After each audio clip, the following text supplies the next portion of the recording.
Welcome everyone to Island fans. Thanks again for coming in as we are now starting our show this evening as we have our EPL review show. Now, if you know anything about what we've been doing, we've been talking a lot of sports these last couple of days.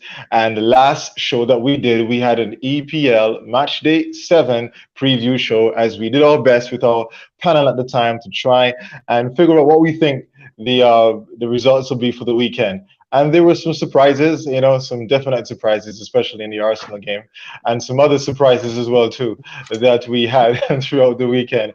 But we're looking forward so much to talking about what we're going to talk about tonight. And again, I want to encourage everyone, check us out on Instagram, check us out on Twitter and TikTok and Facebook, and of course, like and subscribe, hit the notification bell right there on the YouTube page, and you can get more content. So welcome to Island fans. Want to say hi to everyone that's with me tonight. I have my crew, Moy, Urique, Shaq, and Jamal. Guys, just turn on your mics and say hi to everyone as we try to get this video going this evening. Good night, good night, good night. All right, good to see everyone. Good night. Yep. And we're going to go ahead and get started. Last time when we discussed all of this, and just to let Urique know, we went through each one of the games to see what people thought would happen. We had Tariq with us last time, and so if he's watching or will watch this eventually, we will also talk about some of the things that he said to in that particular video. If you have any particular thing that you want to say, you can always comment on Facebook and on YouTube and give your opinion on anything that we say tonight. All right, so we're going to get started with the very first game that we discussed last time, which was the Wolves versus the Crystal Palace game. Wolves versus the Crystal Palace game. And I remember, Jamal, you mentioned that it will be a 1 or 2-0 result. 1 or 2-0 result. Okay? And Shaq, I think you said 2-2, and I said 3-1. All right. And Moy, I think you got cut out that time, so we didn't get to hear your stat at all. All right. But Shaq, you have all the games then pulled up right there in front of you, don't you? Yeah, I do. Okay, so just remind us what the Wolves and Crystal Palace result was. What was it? Yeah, Wolves 2-0. Wolves 2-0. 2-0. So we all were pretty wrong in that assessment, but we were right in the sense that Wolves did win. We always predicted that Wolves win. So Shaq, you wanted them to score 2 goals. You said Crystal Palace to score 2. What do you think about that now? You thought so? The attacking forwards of Zaha and Batshuayi, I thought would have done a bit more. Just didn't turn out to be that way. That day. They had a goal disallowed early on, which would have changed the momentum of the game, but that's football. Okay, I thought it was a pretty good game. I thought, generally, when I saw the highlights for the game, and Jamal, you were right. You gave 2 results, but generally you were right. I think you said 1 or 2-0. So go ahead. Wolves always had too much of Crystal Palace. We know that. I mean, Crystal Palace boasts a host of attacking talent. We got Ayew Clark, we got Zaha, which we haven't really spoken about either. But Wolves in the end just had too much to overcome. And I thought they were more them. And 2-0 was the result from the game. Yeah. Wolves had too much for them. I don't know what Moy and Urique, what do you think about the game? I don't know if you saw the highlights. Were you surprised by the result? Let's start with Urique. No, I wasn't surprised. I watched the whole game.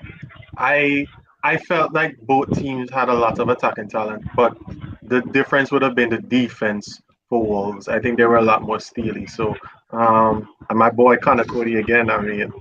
So okay, yeah. So you're a Cody fan. Yeah, man. So I 2-0. I didn't expect a clean sheet, but I expected the Wolves win. Okay, all right. Mo, what do you think about the game? You thought it was a good game? Yeah, I thought it was a good game. It wasn't a surprise that I saw Wolves coming out with the victory. But there was one crucial thing that happened in the game was the Milivojevic red card.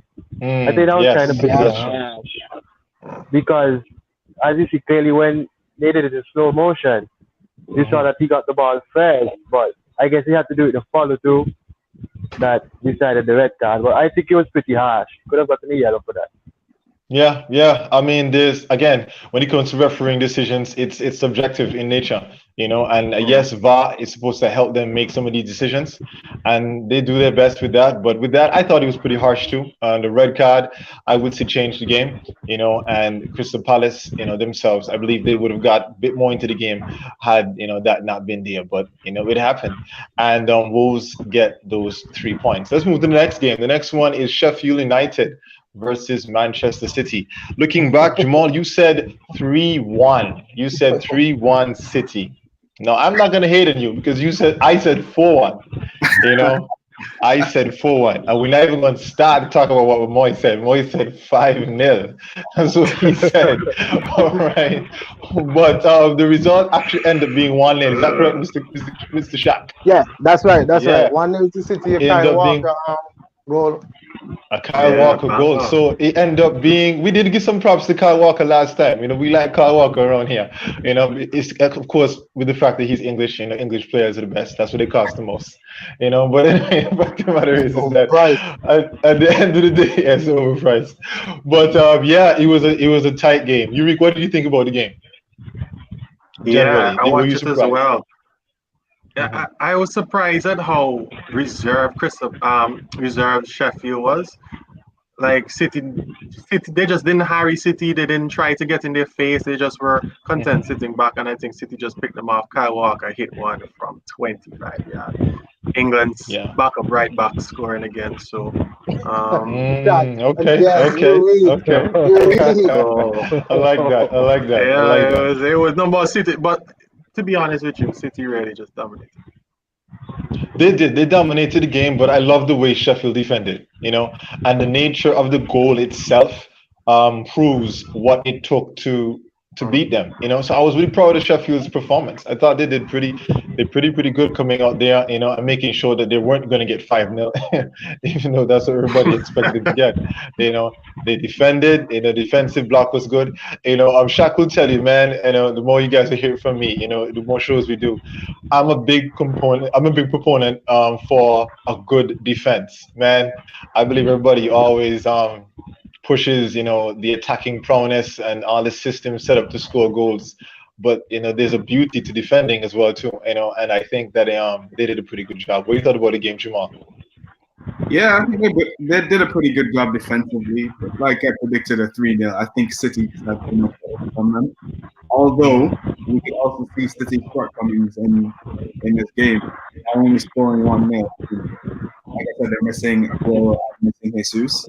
So there's no focal point up front, and the goal had to come from defense. Yeah, definitely. And Moy, what about your squad? Tell us about your squad. What do you think about the game? Well, it was a good all-round game for Man City. I thought they did well in certain aspects of the play. Very good goal from Kyle Walker. But I can't give all props to Man City. I have to give some props to the Sheffield United goalkeeper. Because if it wasn't for him, the 5-0 prediction would have came through. That's true. He made some very good saves, stopping Ferran Torres' couple goals. It was a good display by him, but a long range Kyle Walker goal did it for us. That was the best thing. 3 points secured. That's good. Yeah. So no time were you ever worried that maybe they might just nick one at some point, and it'll be a different game for you? Well, there was one chance from when Lundstrom came on, but he went over the bar. If I'm correct, that was a big chance right there. I think if you put that way, it would have been a different ball game. And I know, Shaq, last time we talked about Man City players in general. You said about how awesome De Bruyne was. Did you think that the City midfield, lived up to the expectations in dominating on the ball? Well, I think they had a lot of possession, and that's we all knew the City would dominate the ball. But the fluidity that City is known for, I didn't think they achieved that on that day. I mean, it could be down to Sheffield United organization defensively, which we always knew that they were pretty sound at. But it's the goal scoring going forward. I see. I can't remember his name. I think it's Sanderberg. He was he was trying to do some moves going forward, but it didn't work out. Didn't work out. I mean, City, we always knew that De Bruyne and the other midfielders that they have there would get chances. They would be on the ball, but the fluidity is not there. Well, what we can be proud of for Man City, because I predict them to win the league, is the fact that they kept a clean sheet, and sometimes in some of these games, they, in the past, last season actually, teams were able to, when they get 1 or 2 chances and nick 1 or 2 goals, and it's a game like this, that they would have maybe slipped up in, but Sheffield United are slowly proving some of the haters right, that maybe they may not have all that they need to have to stay up this season, but it's still early days. We're just 6-7 games in, so it is a lot more football to play. Let's move to the next game. The next one is Burnley versus Chelsea.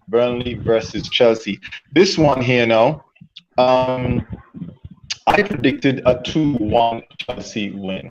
Yes, I predicted 2-1 Chelsea win, and Chelsea actually ended up winning 3-0. Shaq said 2-2 draw, didn't you? I think that's what you said. Is that correct? I think so. Or 1-0. No, 1-0 Burnley. I said 1-0 Burnley. 1-0 Burnley. Okay, all right. Yes, definitely.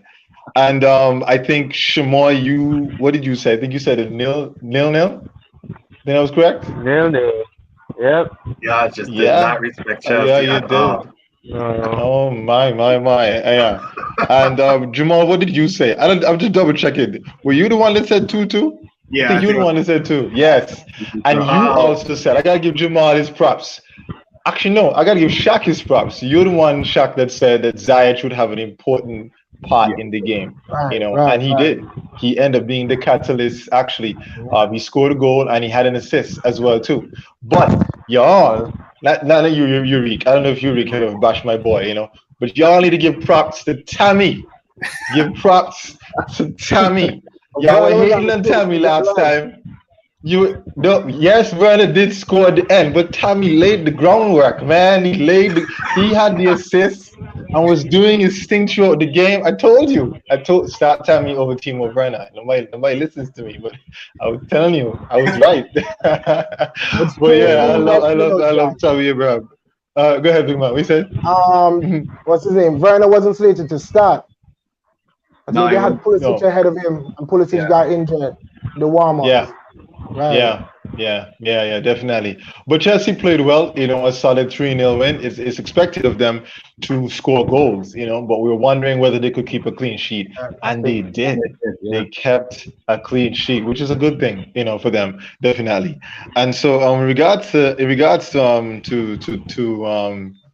Chelsea, they're working their way, and hopefully, now that's 2 clean sheets in 2 games. So I guess the last 2 games, so I guess Lampard is figuring out the defensive side of it. Yurik, what do you think about the game generally and Lampard's managerial staff? I love the starting lineup more than anything else. I think Pulisic getting injured is never a good thing, but it helped them because Timo Werner was able to play on his preferred position, which is on the left. He plays for Leipzig, so he didn't play through the middle, so he was able to find those little darting runs inside. I think it was comfortable. It was really, really comfortable for them. And I don't know how they'll manage it. I don't know if this is just they were forced into making that decision, or if Werner will just go right back into the middle once hope not. Pulisic come back. But I think it was easy. I like the lineup a lot. Yeah, I remember. Go ahead.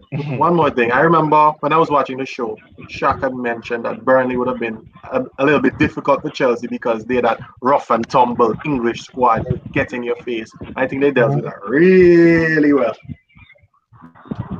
Yeah, I think so because they have a lot of big guys, and they have that Route 1 football aspect to them, Burnley, and Chelsea was able to deal with it. In fact, I think Zuma was on the score sheet, wasn't he? I think he scored.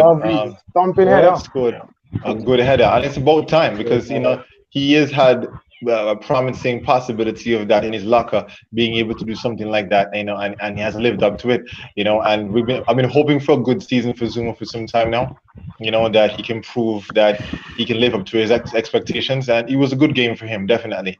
But again, at the same time, testing him against a forward line that will force him to defend that one-on-one game, that I still find suspect, and you weren't going to get that from Burnley.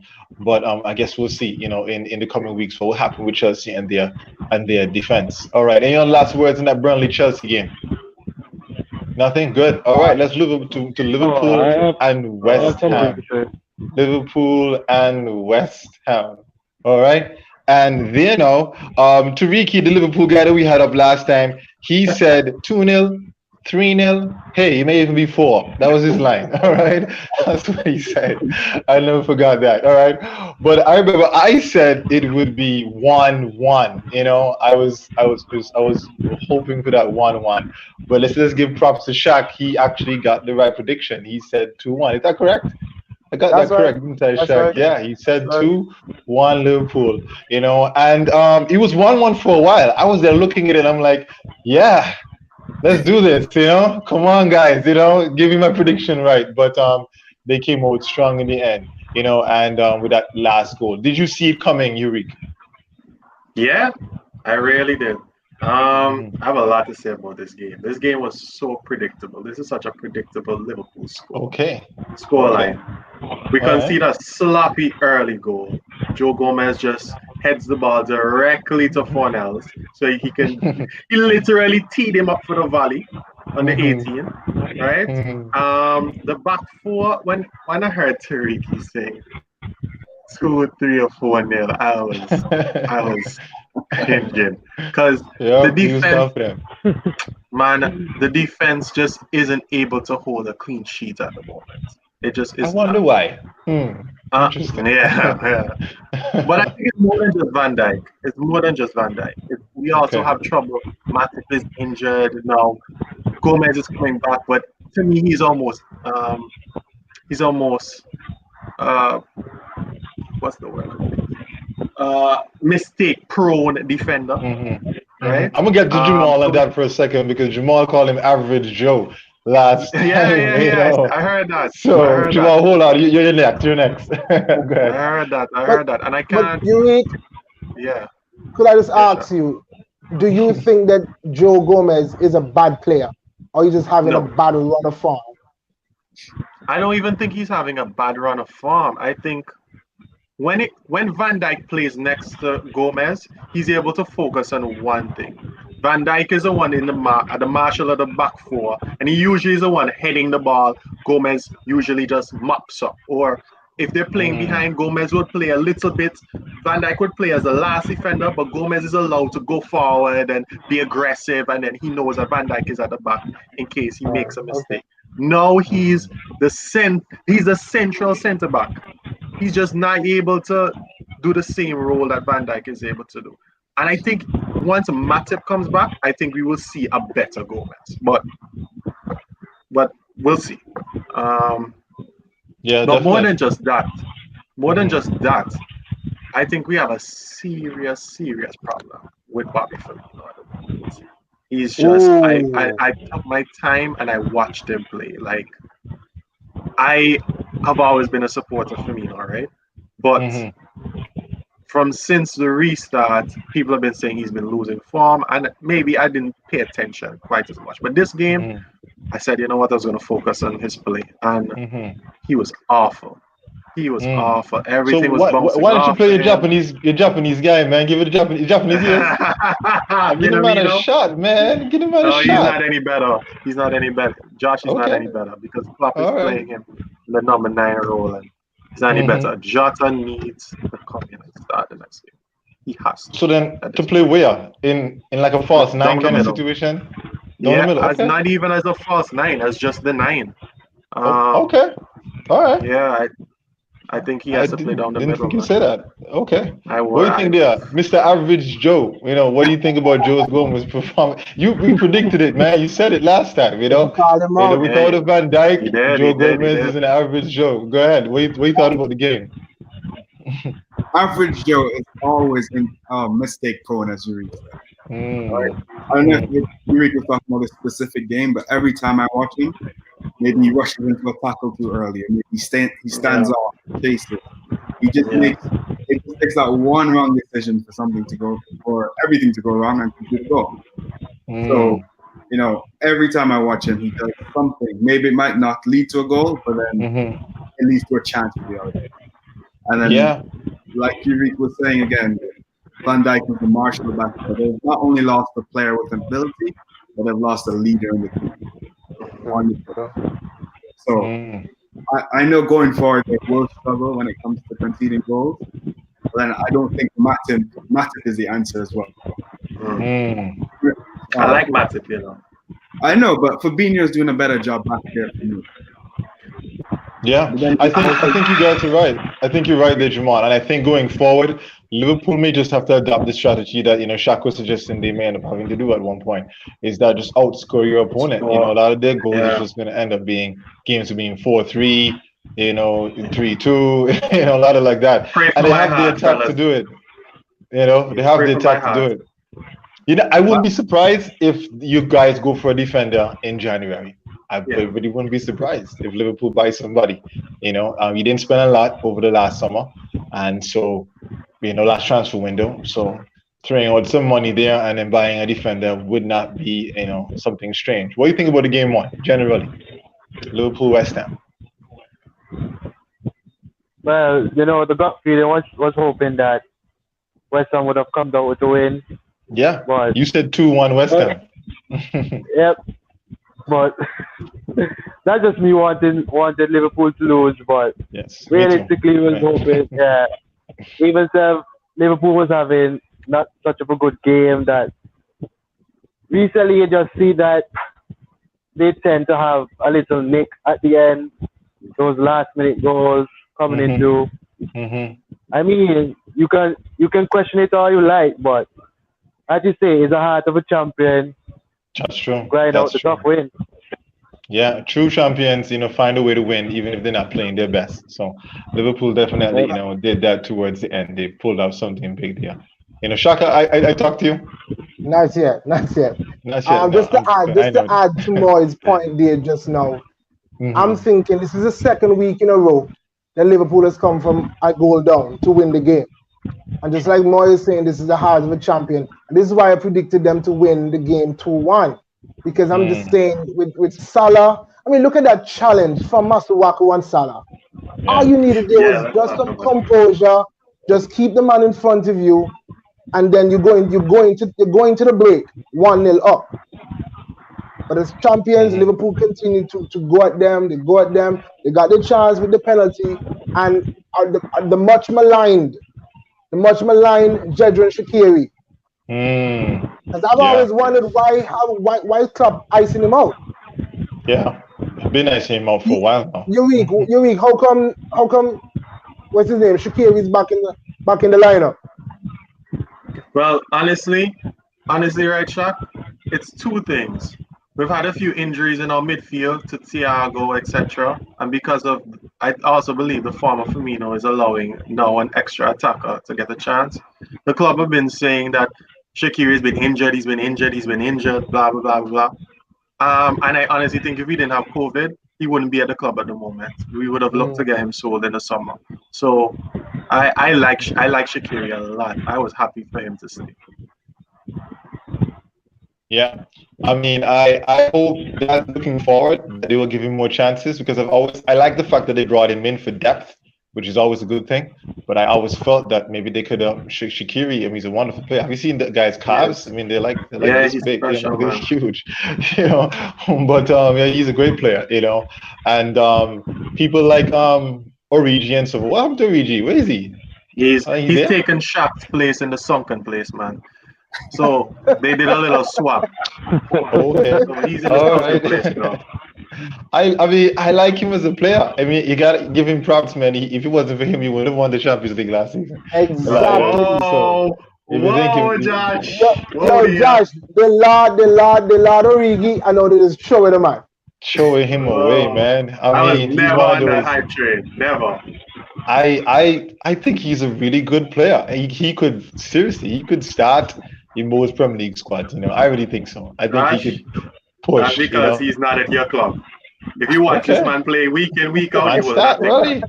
The man start You will early. not Okay, take that. no problem. No problem. No, for real though.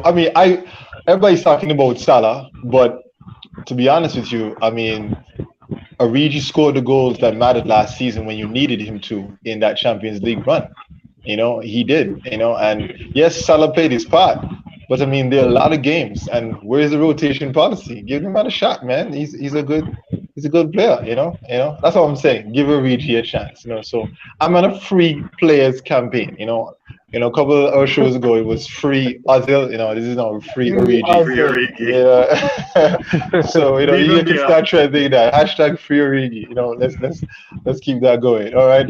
Aston Villa versus Southampton. That's our next game, right? Okay. So,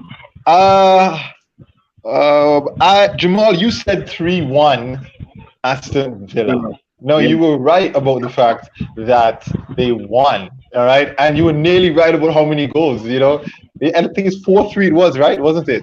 4-3 Southampton. I was totally So wrong. 4-3 Southampton. Yeah. Oh yes, what am I thinking? Yes, 4-3 Southampton. So you said 3-1 Villa. All right, and so you're right about the amount of goals. Just needing for Villa, just not for Southampton. You got that right though. So we'll give you that props. But what do you think generally about the game? Why didn't it go the way in complete reverse to what you thought? Well, James Ward-Prowse. That's what happened. Yes. Solid player. I like him. Definitely. And he's good on free kicks too. Yeah, as we can see. Yep. So he's dangerous. But going forward, do you think Southampton can have continue to score this many goals, or do you think this is a one-off? I don't think they can score that many goals again against top 10 teams. So they're really looking at the bottom 10, and that's a scrap any way you put it for any team. Right? Some team may come up completely defensively against them. Stifle Ings and Watford as well. But they just had too much for Villa this weekend. Villa back line looked a bit lazy until when they got the first goal, when everything changed and it started to push forward.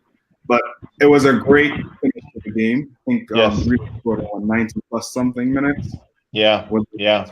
Nice, good old-fashioned English game, man. And swashbuckling back and forth. Myself and Shaq, we all said 2-2, but I think Shaq, you said if there was going to be a winner, it would have been Villa 2-1. I think that's what you said last time. So I think we all were proven wrong. Were you surprised at the 4-3 result? I was. I expected goals in the game, but not that much. Okay. Yeah, 7 goals. That's a lot of goals. I did say Ollie Watkins to score and Danny Ings. At least I got that right. You did get that right. It was a good all-round game. It was hype.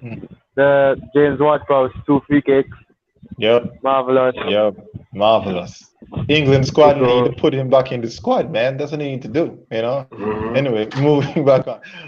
Yuri, wouldn't you love a Danny Ings right now, boy, as your number 9? Yeah. Wouldn't you love him right now? But you had him, and then you sold him. You're missing Danny Ings? Yes or no? Definitely. No, definitely. Would you take him back? Similar. In a heartbeat. In a heartbeat. So you'd start to move Firmino? Currently, yes.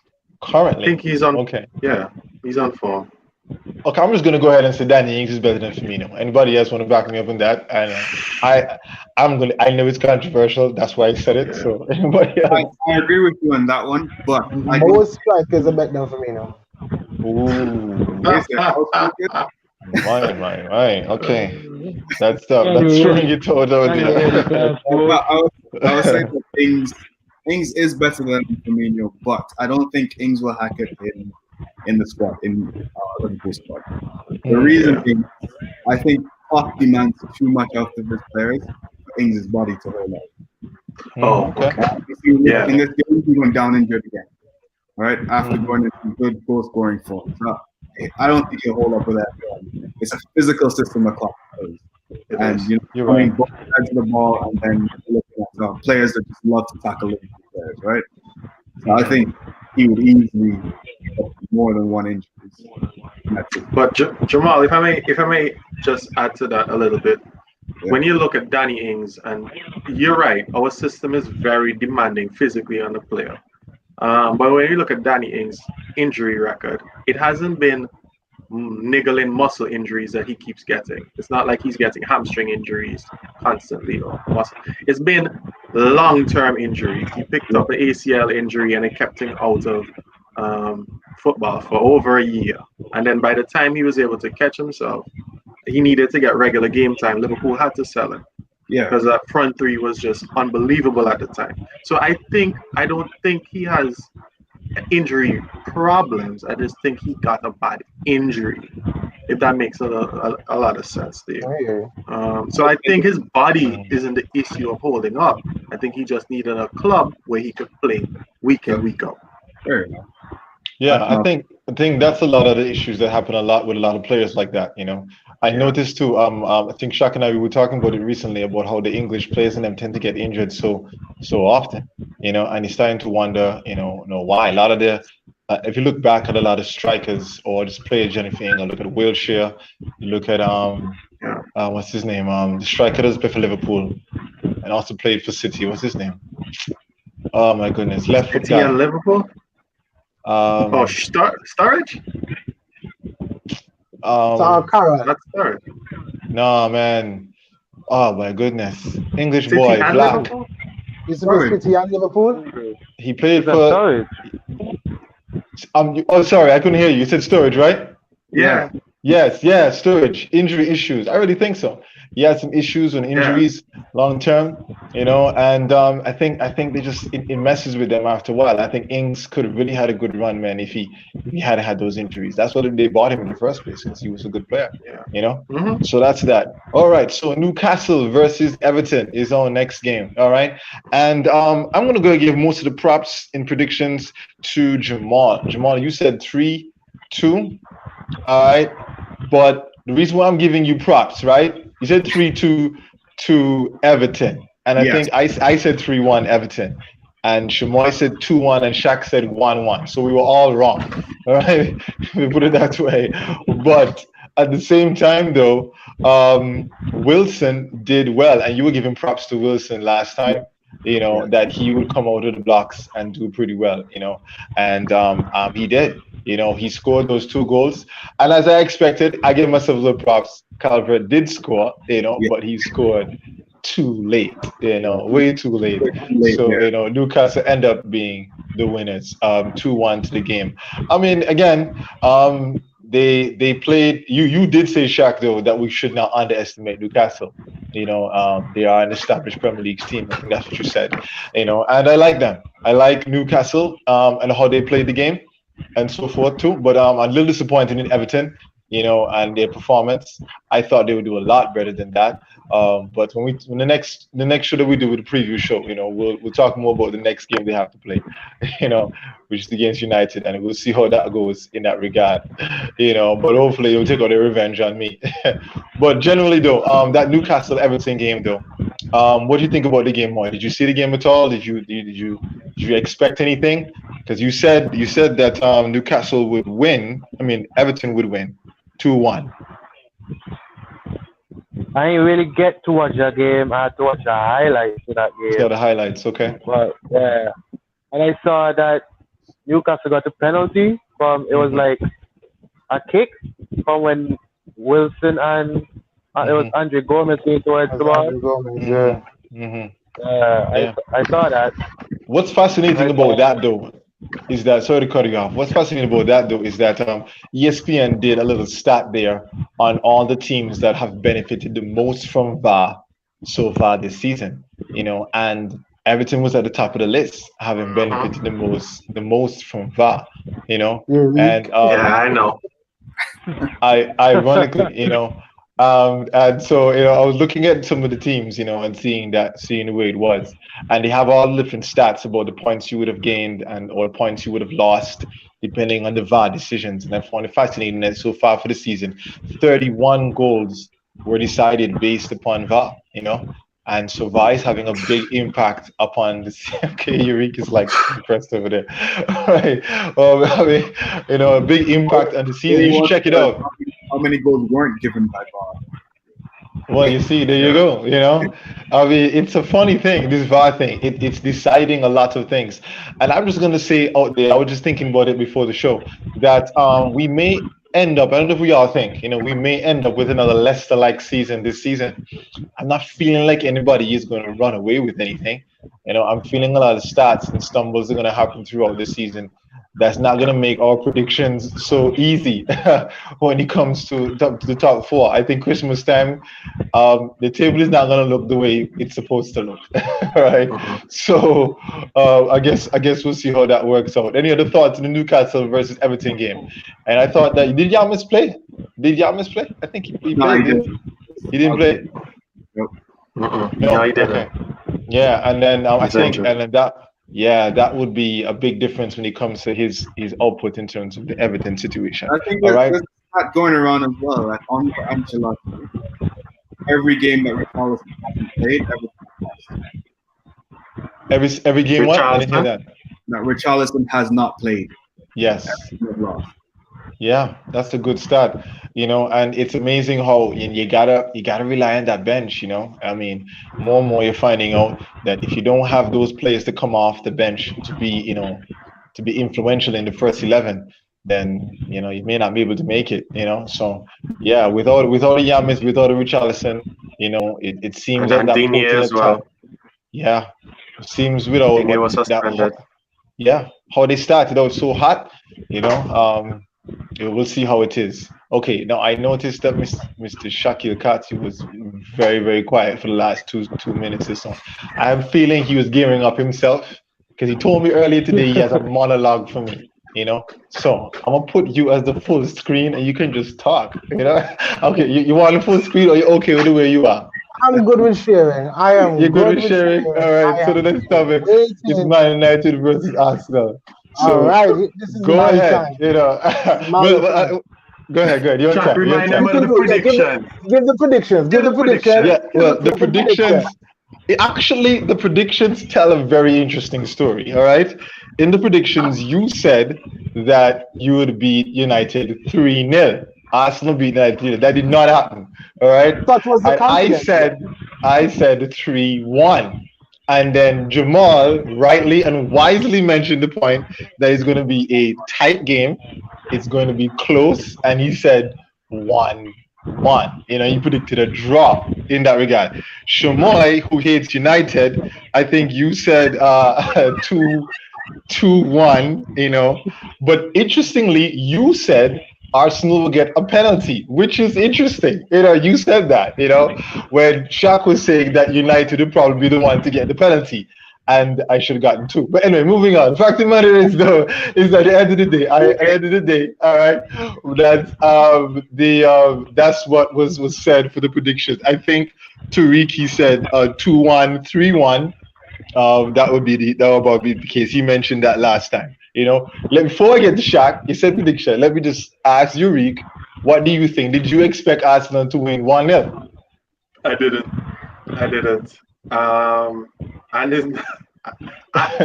United was coming off such a high in the Champions League. They spanked Leipzig 5-0. They spanked PSG the week before. We did. We were hot. And I thought they finally found a system, that diamond system, that was going to work for them. I really, really, really did. But I have something to say about that, but I'll say after Shaq is finished. All right, Shaq, I'm going to keep it quick because I know you want to get this off. But Arteta is just the better coach. He's just a superior coach to Ali, and he out-coached him. He had El Neni playing like 94 Brazil. Like, that's fact. Mr. Carty, El Neni had a good game. He did have a good game. I gotta say that. Great. Yeah, he did. And he did his job in the midfield there. And with him and Partey there, they definitely marshaled that back three. I think you had pretty well. All right, go ahead, Sean. All right. Good night, everybody. Because here I am now. Of course, that was just banter. I did think it was going to be a close game, but it didn't turn out to be a close game at all. Arsenal could have won by 3 goals. Yes. Saka had that chance, that header they should have put away. Aubameyang had that chance. Willian took a shot that clipped the post. And I think everybody on that Arsenal team yesterday played phenomenally well. I can't call out anybody who was short in any way. You pointed out El Neni, and I thought that he was man of the match. Of course, I saw Partey and what he was doing. He was progressing the ball, which we lacked in many of the games before he came in. I liked what he did, but for El Neni's energy, for his tenacity, for just the fact that he was an outcast. Just a couple of weeks ago, before the start of the season, everybody thought, oh, you know what? Let's sell El Neni. Let's loan El Neni. He has no place here. But like to Eureka's point, Arteta is seeing something on that training pitch that we are not seeing, and I give Arteta praise for that. Now going forward, I would have started Pepe. I would have started Pepe because I wanted somebody to run at the defense. Run at Man United's defense to test them a bit. And I just thought that, even though he didn't start, I thought that Willian did well. Willian did well in the position, and he did what he had to do. Overall, I thought that Arsenal came out and they took it to Man United. We were first to every ball. I think Thomas Partey, in every department, he was first. First interceptions, duels won, everything. Every part, every aspect of the game that he was supposed to do well in, he did well. And that's what it came down to. Quality in the midfield going forward. And then we got the chance and Aubameyang put the penalty away. But before that, we could have won by 3. It was a dominant performance by Arsenal. Yeah, I got to agree with you. I can be unbiased. I got to agree with the fact that the first half performance, they were dominant. But I got to say this, though. Arsenal didn't do anything I didn't expect. I expected them to dominate the ball for several factors. One, I did mention the fact that you mentioned last time that Man United would sit back and then try to counter, absorb. And I mentioned the point that I think Jamal made the same point too. That's how we're playing right now. That's Ollie's style, and I think he's playing to our counter-attacking offense. But I believe that from a Man United standpoint, I can't take anything from Arsenal. They did their job. Arteta, knowing my team's weaknesses and knowing my team's strengths, he played a system to stifle that. And I think he did a very good job with that fact. Would I say he's a superior coach? I don't think he's proven that yet. So that's just to what Yuri can say. I think he's a great coach, but I think that when you want to say someone is superior, I think that you need a little more time to do so, because a lot of people like to get an Ollie PE teacher case, that he has no tactics. But when you look at the PSG game, that was tactics. When you look at the Leipzig game, that was tactics. And I think from a Man United standpoint, if I want to make any excuse for us, was the fact that I think it's the team lacked the kind of energy that we've had in previous games. He played the same team that we played in against the Leipzig team, and I don't think that they were fully rested. You could obviously see, as Shaq said, they won every ball, they jumped to every point, and I just didn't think we had enough energy in the midfield to cope with El Neni and Partey. I just think he wasn't there. I also think when it comes to that, I didn't mention last time in the preview that it came down to the brilliance of Aubameyang stepping up as the captain should, and he captained the game, didn't he? Probably he did, yeah.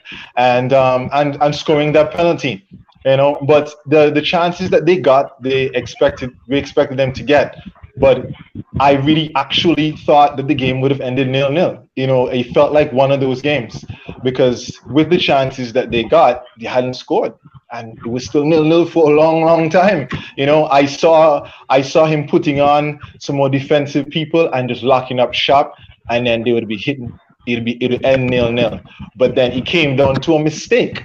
It didn't come down to great offense. Yes, you make your own luck. I don't believe in luck, but you make your own luck. And it came down to Pogba admitting that he touched the guy in the box. Now, actually, to be honest with you, I didn't see the game. I actually had to watch it over after the fact and look at the highlights and stuff. But a lot of Man United fans are making the point that Mike Dean got it wrong with the Matic tackle with Gabriel. Now, personally, wait, I haven't finished. I'm not finished, right? I saw the tackle, and I think he was a clean tackle. However, though, he did get the guy's leg in the box. So there's some referees have given less for the same thing. And then he made the point later on that the tackle on Greenwood was more of a penalty than the Matic situation. So that's the perspective of some Man United fans, that if you're going to give the Pogba situation, fair enough. But from certain angles, it could be suggested that he could have given at least one penalty to United from either one of the tackles. At least one. Again, I think they both were soft. I have a different perception when it comes to penalties. I think that Bellerin didn't have to fall. I think if he wanted to stay, he could have stayed up. But I understand why he fell. Right? I think he could have stayed up. That's Mishak knows how I feel about penalties. Those guys feel that touch and they figure, I can fall, so I'll fall. But again, I think Matic is not the type to fall. And he did his follow through. Gabriel's follow through, if you check the replays, did take Matic's right leg out. No, he did get the ball, but he did take Matic's right leg out. So that's down to perception. What do you say about that, Shaq? I mean, in every challenge, because it's a contact sport, you're gonna get the player. But I'm thinking that what differentiated this from any other challenge that is penalty worthy is that he got the ball first. He got the ball first in his initial tackle, and of course the follow through caught Matic, and Matic started crying and told him, check this. But that wasn't necessary. That was a good tackle, and I forgot to mention Gabriel for my little rant there, because Gabriel was superb. Gabriel was coming into the midfield. Greenwood and Rashford, they couldn't get a turn. Him and Holding, they were phenomenal at the back too. I don't remember that Greenwood challenge that you were talking about for the penalty. They did. They did. Greenwood was coming off the side of the byline there, and then Gabriel came in. I'll send it to you, personally. I think they were saying that it's supposed to be a second yellow for Gabriel. Yeah, that was questionable. I think that he could have gone. If I'm being fair, he could have gotten a second yellow there, but like you said, subjective.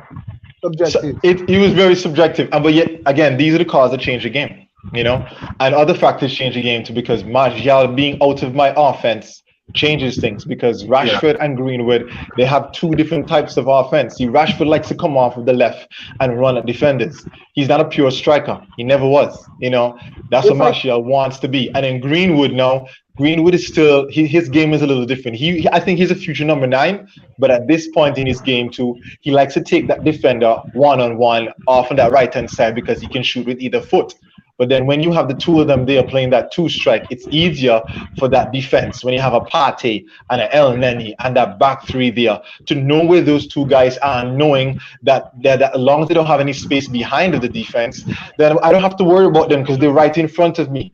But then when you put a Martial into that mix, then it changes the offense, because I think that Solskjaer would have probably done a 4-3-3 and would have Martial at the top, and then it would have completely changed how the offense would have done. But again, it goes back down to the fact that we didn't have the personnel on the bench to be able to come on and do what was necessary. I wouldn't have started Pogba. I actually would have started Van de Beek in that position. I think what does he have to do to get a game? I think I would. I don't think Pogba was fit enough for this game. I don't think Pogba was fit enough for this game. After the last game he played, he was not ready for this game at all. Van de Beek should have started. You need and he would have been different. I think he should have started. That's true. You're right. Hashtag free daddy. But I think if he started Cavani at the strike, played 4-3-3 and started Donny, it'd have been a different game. Because then we would have held the ball better to match their midfield. And then now we have a Cavani who is a natural number 9, and then Rashford can do his thing off of the left. So if I think Ollie got anything wrong, it's not his fault that Martial got the red card and had to be out 3 games. But if he got anything wrong, I think he probably should have started Cavani. Give Cavani the chance, and give Van de Beek the shout, because Pogba was not fit. He was blowing smoke. You know that when players are tired, they make mistakes, and I think he admitted he made the mistake with Bellerin, and because he was just tired. He has not been fit for a long time. Mo, you wanted to say something about something you mentioned? Go ahead. Yeah, it's about Van de Beek. Because I went to ask it because I had after a match. It wasn't this one. It was before who y'all played, Arsenal. I had Patrice Evra on the talk show when he said, "Does Manchester United really need Van de Beek? Because he has been on the bench week in, week out. I wonder when is he going to get that start?" Right. I know, right? I mean, Oli wants to play him at the number 10, but that's what Bruno Fernandes plays. Now, can Van de Beek play a 6? Can he play an 8? He can. He's played that. He's played 6, 8, and 10 for Ajax. But I think it's clear Oli wants another number 10. That's why we didn't go pay a ton of money from Grealish. We paid less to get Donny, and I think he realized last season that we were too dependent at the end of the season on Bruno Fernandes. When Bruno came off, we didn't have anybody else, so he figures, let me get somebody that can do that.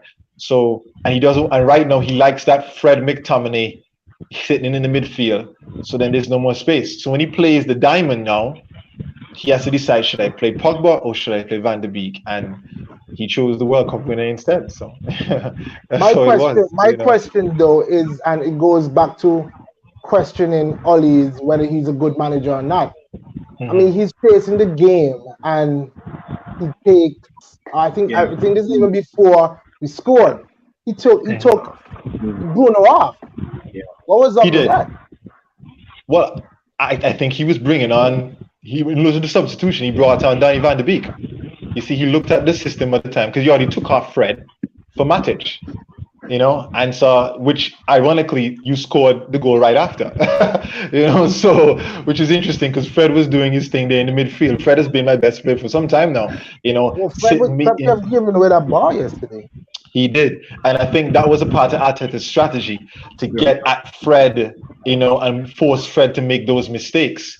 I think part of the reason too is that McTominay had an awful game. He had an awful game in the midfield, and he normally helps Fred out. That didn't happen. He was exposed. He was, because some commentators. Good point, Eureka. Some commentators were saying that the position is wrong. He doesn't think in the diamond situation McTominay should put it right inside. He felt out of depth over on that side, so he wasn't doing what he usually does. McTominay wants to be more of a situation where he and Matic, where he's sitting in that defensive midfield role closer to the defense, and not in. He was playing more like an 8 than anything else. An 8 kind of 6 kind of situation, and he didn't feel comfortable there. And I think that was part of the issue too. So I think Oli got the team wrong, but I think the team on the day was good enough to get a draw. And to be honest, I think Arsenal earned their penalty. Through some good luck. It was a lucky. We should have been. It was a lucky. They earned it because at the end of the day, the chances that you got were good chances because you were the dominant team in the first half. Yeah. But early in the second half, we looked at the stats. I looked at the possession in the second half, like the first 15 minutes of the second half. I got back into the game. Pretty good. I think they realized that you were dominating the midfield, but I think that came down to he played the wrong midfield. That's what I think he did. But Jamal wanted to say something. Go ahead, Jamal.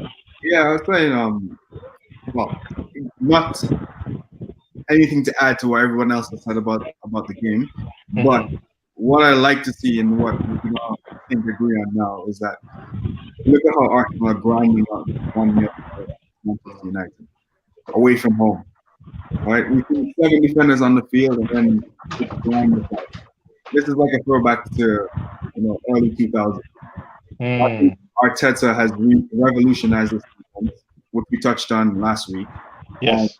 And, I think good things to see coming forth is Gabriel is a boss back there. I know Luis, he played well. Bad games, but Gabriel has really stepped up and a bargain at 22 million. And you didn't start Mustafi. You didn't start Mustafi because you did say that if you started him, then you probably would have been different. My heart was in my hands. Yeah, definitely. Shaq, you may want to make another point. Holding a lot of credit as well. Very good folding, definitely. Shaq, you want to say something? No, you can go ahead. Go ahead. Okay. Well, yeah. Other than that, though, I'm loving the league right now, and honestly, I gotta give at the end of the day 3 points to Arsenal. And we look for I think you have Aston Villa next, so that should be a pretty good game too. We'll see how many. But I'm liking Arsenal's defense definitely. That's a very powerful point. You definitely came this season with a new understanding of how to do your defense, and going forward, we'll see how it goes. We spent too much time there. All right, let's move on to Tottenham versus Brighton. All right, now this one here now, I remember, Jamal, you were telling me that, just don't worry about Harry Kane. You got to worry about Son. You got to worry about, what's the Argentine boy I don't like again? That's still based on. No, yes, exactly him. And you said Bale, and Bale ended up scoring his first goal for Tottenham in a long time, since he was with them way back in the day, 7 years ago, to be clear, and he did. But as I expected, Brighton played. They played a good game, and they scored a good goal. And I got to give Moy, you made a good point there about what's his name, Lapsey? I think that's how you pronounce his name. Lamptey, yeah, there we go. Yes, exactly. He played well. I think he was very instrumental in the goal that they scored. And I said 2-2. Moy said 2-0. Shaq said 3-1. And I think it was Jamal, you said 2-1, didn't you? Yeah. Yes, you did. So you were correct in your assessment of that. Tottenham did win 2-1, and it was a good game, in reference to the points that was needed. They had, I think Tottenham hit the post twice, and I'm liking them. You think that Tottenham will have a good title challenge this year? You think you see them making the top? Well, you didn't mention it last time, but you personally think that Tottenham could make a run on the title this season? Yeah, I think when we made the predictions, I put them third to finish third. I think they can. I just thought that their squad has a lot of depth at the moment. But regarding the game, I think Brighton actually could have gotten something out of this game. I think they played well enough to get something out of the game. The Harry Kane penalty changed everything in this game. I don't think it should have been a penalty. I really don't think it should have been a pen, but it was tough, in my opinion, the whole situation again, which is my point. Where was VAR again in this? But again, it's subjective, right? He looked at it, that's what he thought, gave it to him, and these are the slight things that can turn a game inside and out. All right. Any other points? Yuri, why do you think that it was a soft penalty? I thought he backed into Lallana. That's just my opinion. I thought he backed into Lallana. I agree with you. Lallana was legitimately doing what he was doing, and I think Harry Kane sensed the situation and played it to his advantage. And I mean, anybody else? I know you all saw the situation. I thought that was a clear foul. The only problem I had was whether or not it was inside or outside the box. The ones they confirmed that it was in the box, I thought that was a foul. A bit clumsy by Lallana. It was clumsy by him. It was. I guess you could think. Anybody else? Go ahead, Moy. Yeah, I mean, I would say it's more like a striker's instinct. Like you would normally see those type of challenges, and normally put your body in the way and hope that the referee falls for it and you get the challenge going your way. Which Harry Kane, I believe Harry Kane, he saw it coming. He backed into it. He saw it. And he got the referee on his side for that one. Harry Kane does that at least once a game.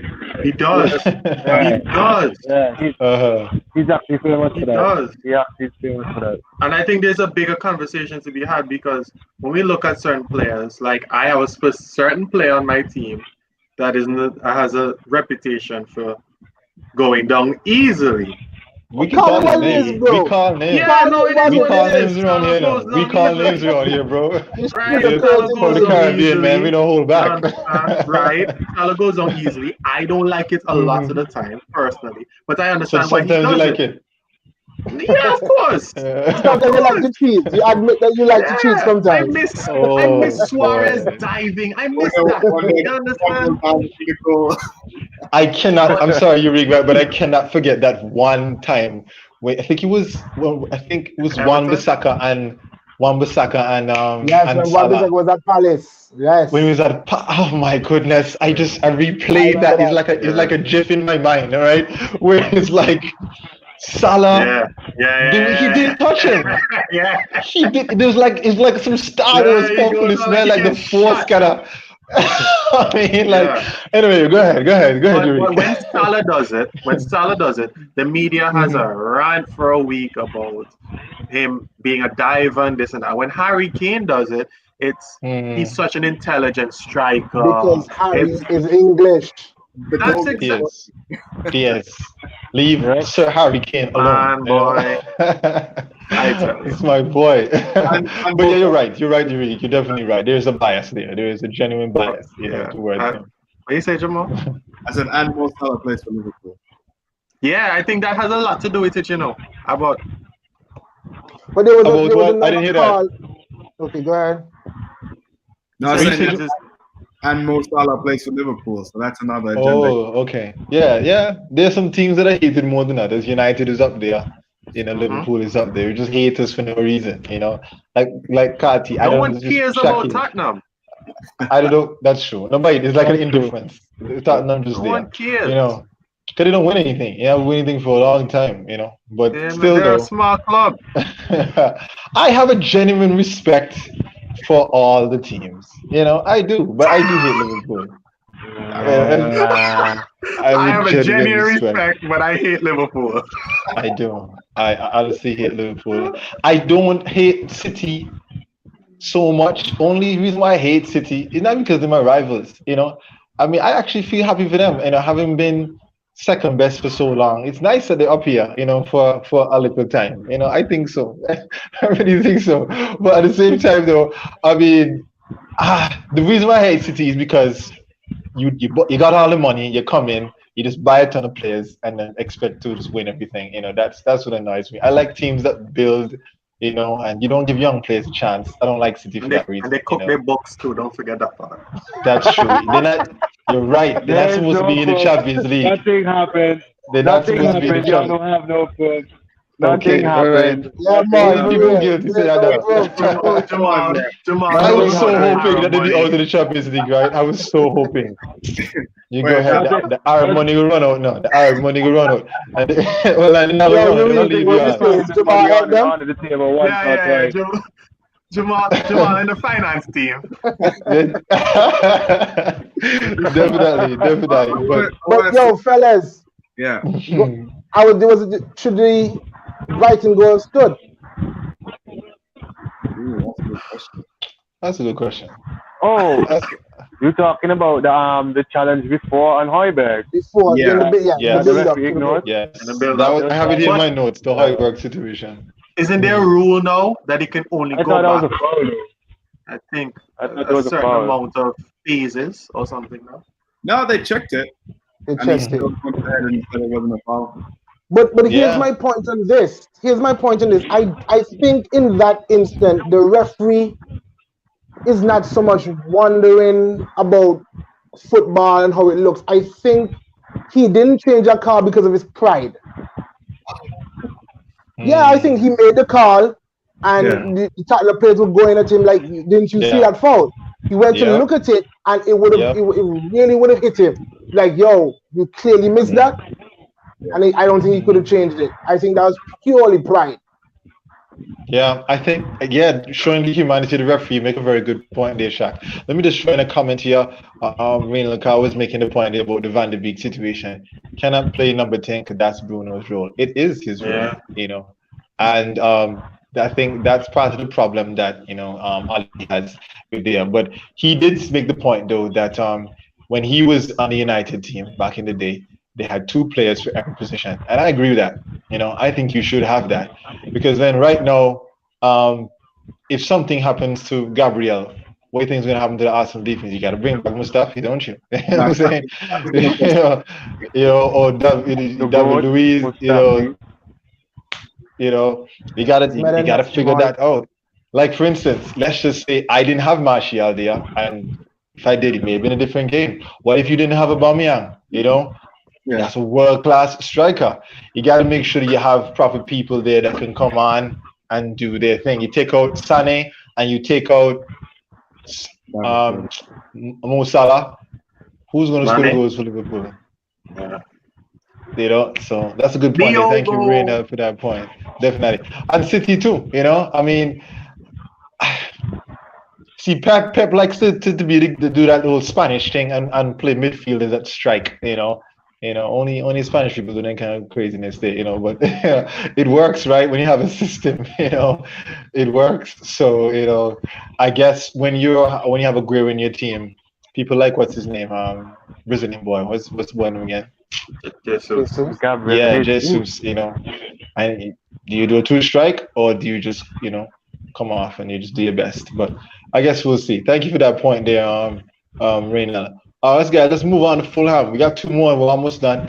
Fulham versus West Brom. Now, I was hoping for a 6-6, but, it didn't happen. Didn't happen, But strange enough, most of us were actually, I think one person said 2-1 Fulham. Who did? Somebody said that.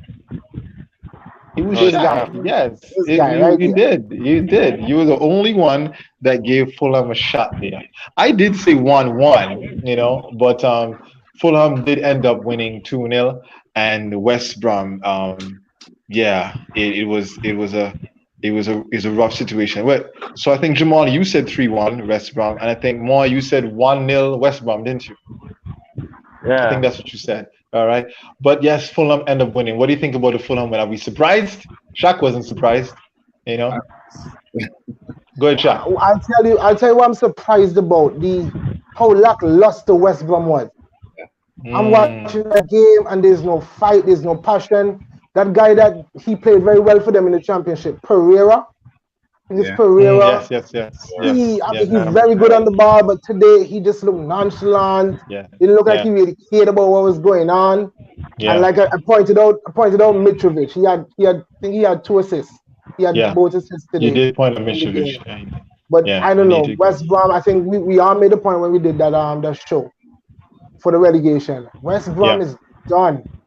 Yeah, West Brom is done. They need to find their way. That's the first manager to get fired, in my opinion. I think, and I don't think they're going to so easily part with Scott Parker yet because he has that affinity. They'll give him a chance, but if they do, though, they'll do it to their peril. What do you think about the game, Eureka? I didn't actually watch the game. I didn't get to see the game. Can't blame you. One thing, I didn't even get to watch the game at all today. But one thing I know for sure is if Fulham has any chance of staying up this season, it's going to fall squarely on Mitrovic's shoulders. Just like Shaq saying he had a good game today and Fulham managed to pull out the win. He has to score. If he doesn't play well, they don't have a chance at hell.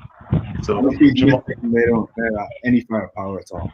Go ahead, Jamal. You said 3-1 West Brom, if I was correct. Yeah, well, like I was saying, we all expected Fulham to be the first one to go down, right? Coming up not offering anything, but I think Mitrovic was out of the team for a couple of games as well. And then him and Kearney yesterday as well played really well.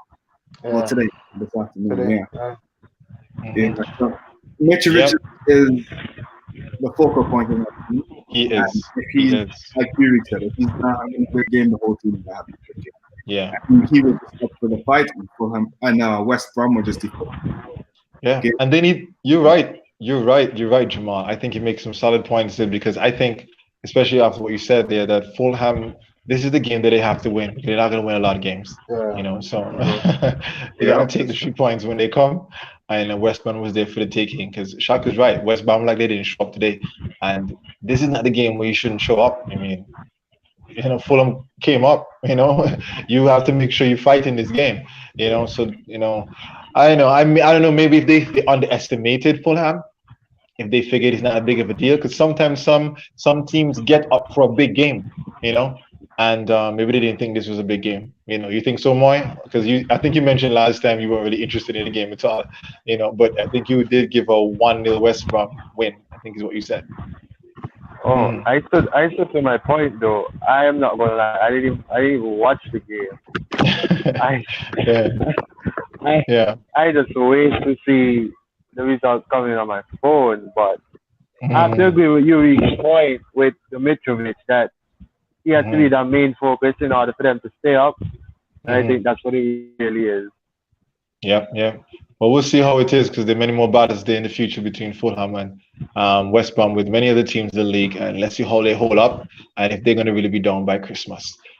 Leeds United versus Leicester. Now, this game was today. All right, they just finished, and Leicester end up winning 4-1. And Moy, you said 2-1 Leeds. Shaq, you said 3-3, which was interesting, And I think Turiki said 3-1, and Jamal and I both said 2-0, So we were pretty right about the fact that Leicester would win, except for Moy. Moy disappointed that, Leeds didn't pull off the win you expected. They really didn't. No, they didn't. That was solely on bitterness. Little salty from what Leicester did to Man City. So I wanted to see them lose. But still, you hold grudges long, boy. You hold grudges long. Yeah. That boy David Vardy has just been unstoppable. He's been on fine form. He is. He scored the 4th goal, didn't he? Yeah. He scored. Yeah, he did. Yep. But Tielemans, man, I think he had 2, didn't he? Yeah, he got 2. Yeah. So I mean, solid performance by him. I mean, I've been a Tielemans fan. I loved him for some time now, so I'm liking him. Eureka, what do you think about the game? We're almost out of time. Go ahead. Yeah, I didn't also watch this game, but I was keeping track of what was happening. And to me, it seemed like it was a comfortable run out for Leicester City. Really, really comfortable. And I heard Tielemans was on smoke today. Yeah, I love him. Another Belgian product there. I really was hoping United would have got him, but I can understand when he went to Leicester. I guess he figures he wants to build up his game some more. Yeah. I do see a big transfer coming from him in the future. He's always been a FIFA gem, and Tielemans definitely in the future. Let me ask Jamal something. Do you think that Leicester could make another title challenge? Well, yeah, because they've made one before this year. Yeah, they made one before, but I mean, all the other teams were not performing at that point. I mean, yes. You look at it now, all the other teams are still not performing, but I think Leicester will not perform at that level again just so soon. I think maybe Everton might have it this season. Everton might push for a title more than Leicester. They don't have that extra for me. It's a couple players they have. Hardy, Tielemans, Madison. And now they add Cengiz under as well. So they have a good team going. Yeah. I don't know if in the long run they'll sustain it. If Vardy gets injured, what happens? They've got no other striker. That's true. That's true. Definitely Shaq is doing his best, but I don't think he can fill Vardy's shoes. What do you think, Shaq? Because last season, Corona, you can make the claim, messed up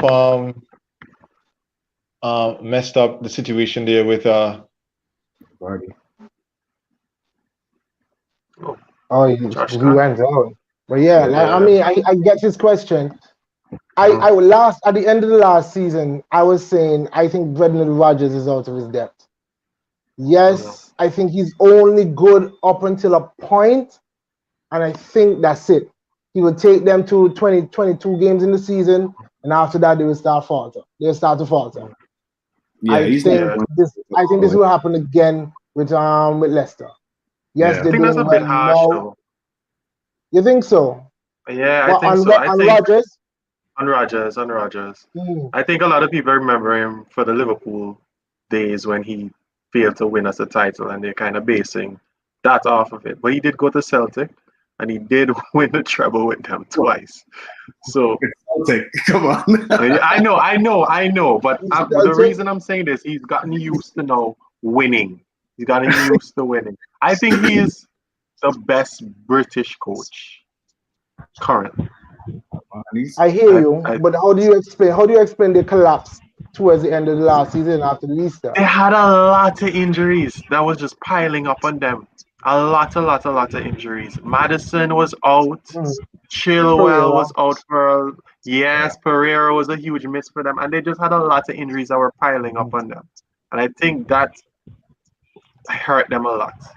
And they had a really harsh run in as well, the last couple of games of the season. So I think I know they played Chelsea on the last day of the season, but I think they played United as well before that. And they played Arsenal, so they had a really bad run in. Yeah. So I think they had me the last day of the season. I remember that. Oh, they had you on the last day. Okay, cool. So I think their run-in was a bit tough, man. But they should have done the job. And I think they could. I think they can make a title chance. As I think Josh mentioned earlier, this season seems a strange one. Seems like it's going to be a strange one. So I'm not ruling them out. However, I have my questions regarding Brendan Rodgers, and like Jamal rightfully mentioned, what if Vardy goes down again? Yeah. Right. So we have no faith in Perez. I think it's Perez is his name, isn't it? We have no faith in him. It's just to get the job. I have some faith in Harvey Barnes. Okay. All right. Yeah. So you don't feel like he's better? Yeah. You don't feel like he's better as a wide attacker? Of course, surely. Yeah. Right. Yes. Yeah. Oh, can't forget him that that one player who is Under? That's his name? Under? Boy, I thought you were gonna talk about your old boy. Oh no! Talk about your old boy. Iniacho? Not at all. Okay, nobody ever tell me again that Iniacho is better than Rashford. I remember those comparisons. We were talking about that back then. Iniacho is better than Rashford. Back in the day. Conversations long gone. That was back in the day. Yeah. I mean, he's still young. He has a lot. You never know. Some people peak late. Some people peak late. You never know. Right, Jamal, Nketiah. Man, just go. Oh my God. I remember. Ooh, somebody doesn't like Nketiah? Okay. No. Me and Jamal, we do not rate Nketiah. I'll come to Nketiah in a bit, but I'm saying Iheanacho, right? He had brilliant play when he was younger. I think that's when he played. I remember seeing him. He came to Dubai to play for Nigeria on the 17 World Cup. He was top player. And then I after City kind of. And then, he had a couple games for City, but just couldn't happen. They had to buy his situation. And then sent him out on loan, and I have not heard anything great about getting after again. Yeah. He's another average striker that's gone under the radar. And I don't know if he'll have that beat. I don't know what he's 23 now, 24? 24. Yeah, 24 for a striker. I used to at City. I mean, he should be bagging goals for Leicester week in go, right? He just doesn't have the quality. And coming on to Eddie and Nketiah, for me, even though I'm an Arsenal fan, I cannot see him having a future like that. Honestly, because he's still too small at the moment, too small and not quick enough to play in the Premier League. He does everything. What Mata did it. Mata did it. Mata's small. Yeah, He definitely has no pace. Mata's coming in from a more technical league in which you have the technical ability. So he has no technical ability, he has no pace, and he's small. So basically, he shouldn't exist in football. No, he's bossed on the 21 level. Shaq's face is killing me. To first team football. And he gets odd top ins here and there when we're pressured. Then there's no X factor there. There's no thing that just says, yeah, you could do one for the future. You know? For me. Yeah. I know Jack has some other thoughts. I hear you, and right now your analysis of him is spot on. Don't get me wrong. There is nothing about him that makes you say, yeah, and Eddie. But I like the fact that he's getting goals and he's going to build confidence and give him a year or two. He's still young. Give him a year or two, and we see where he goes. I don't think the problem I have with Jamal always writing him off is it's too early. Give the youth. We haven't given the youth a chance. You haven't given the youth a chance. I tell you what, Shaq, what we'll do is that we'll have a show that's dedicated to the young players, you know, and we'll make some cases, you know, on that. That'll be a good thing, even though I'm not really sure what y'all would say because I have all the best youngsters. I'm sorry for that. But either way, at the end of the day, you know, there's something. I don't see. There you go. I don't. I am a Phil Foden fan. But that's the one youngster you brought through in like 50 years. But anyway, moving on. You know, other than that, but we can all agree I have the best youngster. We can agree I have the best youngster, though, right? Are we done? Who is that? Yes, come on. You see, come on. Who's the best youngster? You see, he's so young that you guys don't even recognize him as a youngster. But Trent is 21. You saw Brewster, and Brewster wasn't even good. You know, so don't get me started with that. You know, sorry, sold him. Yes, you sold him. Trent is 100%. Trent is world class. Yeah, but no, he just said no. Josh, you was speed past that if I said world class. No. Yeah, I was literally. I didn't know what to say for a second there. I was trying to catch myself there. You know, but I mean, how old is Trent? Trent is what, 21? Yeah, he's 21. Okay, all right. I guess you can still class him in that situation there. You know, but I was thinking. You said Ian Axel still young. Under 20. I was thinking under 20. So I mean, you know, Josh, you said Ian Axel still young. I have the best youngster under 20. So I'm just saying, I have the best youngster under 20. But we'll talk about that next time. We definitely have to have that talk because I have a couple of people to put out there, but that'll be fun. But thank you guys for coming. You know, it's always a pleasure, and you all know so much about football. You know, even though you get a lot of things wrong, you know, like the Arsenal game. But other than that, either way, we all having some good shocking laughing with that one. But yeah, definitely though. We'll discuss a lot more things in the future. Thank you for all the people that came in, you know, and I'm looking forward to our future shows. And I bid all of you a wonderful good night. You know, see you guys later next time. All right. Bye, guys. Bye. All right, man. Thank you for watching Island Fans. Don't forget to like and subscribe to our YouTube channel and hit the notification bell so you'll know when there are new videos and updates. You can also follow us on Instagram, Twitter, TikTok, and like us on Facebook. Island Fans, for the passion of the game.